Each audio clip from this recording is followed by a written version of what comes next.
Ex-პრეზიდენტისთვის ბრალის წაყენებასთან დაკავშირებით განცხადებები უკვე გაკეთდა საკანონმდებლო ორგანოში. საპარლამენტო უმრავლესობა კანონის უზენაესობაზე საუბრობს, უმცირესობა კი ფაქტს პოლიტიკურ დევნად აფასებს. კიდევ რას აცხადებენ დეპუტატები ვრცლად თორნიკე ხურციძე გვიამბობს ქუთაისიდან. თორნიკე, პირდაპირ ეთერში ხარ.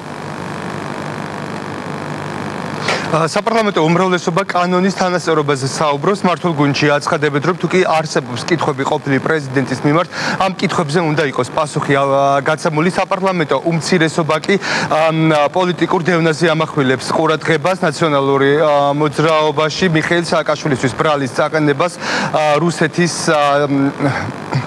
დაკვეთად აფასებენ.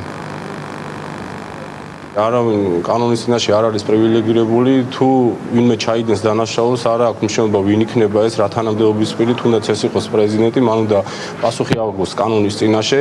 ამ შემთხვევაში მე ვფიქრობ, რომ ძალიან მნიშვნელოვანი არის პროკურატურის მხრიდან, თუ რამდენად დამაჯერებელი არის ის მტკიცებულებები, რომელიც წარმოდგენილი არის საქმეში. სწორი არიან სენატორები, ქართული ხელისუფლება ყოველთვის ვალდებულია ფიქრობდეს საქართველოს მომავალზე. სამართლის პრინციპი არის მარტივი, რომ ის ადრე თუ გვიან ყველა იმ ადამიანის კარებთან მიეკაკუნებს, ვინც მის ჩადენაში არის ეჭვმიტანილი. მიხეილ სააკაშვილი საქართველოს მესამე პრეზიდენტის წინააღმდეგ სისხლის სამართლის საქმის აღძვრა არ დაახლოებს არც ნატოსთან, არც ევროკავშირთან და არც ჩვენს დასავლელ პარტნიორებთან. ერთადერთი, ვისთანაც ახლოვდება საქართველო ამ გადაწყვეტილებით, ეს არის რუსეთი, ეს არის პუტინის რეჟიმი. ის რომ 2007 წლის ნოემბრის მოვლენები აუცილებლად გამოსაძიებელია და ყველა ის დამნაშავე პირი, მაღალი თუ დაბალი თანამდებობის პირი პასუხისმგებაშია მისაცემი, ეს საიას მხრიდან არასოდეს კითხვის ნიშნის ქვეშ არ დამდგარა. ჩვენ ყოველთვის კრიტიკულად ვაფასებდით და დღესაც ვაფასებთ ამ მოვლენებს და აუცილებელია ნებისმიერი პირის, ეს იქნება პრეზიდენტი თუ რიგითი პოლიციელი, რომელიც ურტყავდა დაბლა დაგდებულ მოქალაქეს,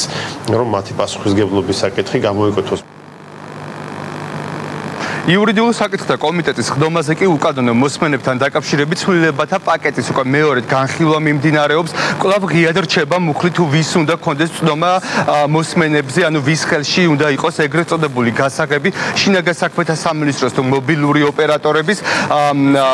არასამთავრობო სექტორში აცხადებენ, რომ უკანონო მოსმენებზე ცდომა უნდა ჩამოერთვას შინაგან საქმეთა სამინისტროს. მართულ გუნდში კი ამბობენ, რომ შეიქმნება უახლოეს მომავალში სპეციალური კომისია, რომელიც აღნიშნულ საკითხს დაარეგულირებს. აგრეთვე მოსამართლის თანამდებობა ცვლილებები იმიტომ იქნა შემუშავებული, რომ ჩვენი კანონმდებლობა მაქსიმალურად დაახლოებული იყოს საერთაშორისო სტანდარტებთან, იმისათვის რომ თითოეულ მოქალაქეს ჩვენ ქვეყანაში ჰქონდეს განცდა, რომ ფარული მოსმენები აღარ იარსებებს, არავინ არავის არ მოусმენს სასამართლოს კანონიერი, ასე ვთქვათ, გადაწყვეტილების გარეშე. მე ვფიქრობ, რომ კომისიის შექმნის საკითხი ცოტა გაიწელა და ეს არის ძალიან ცუდი.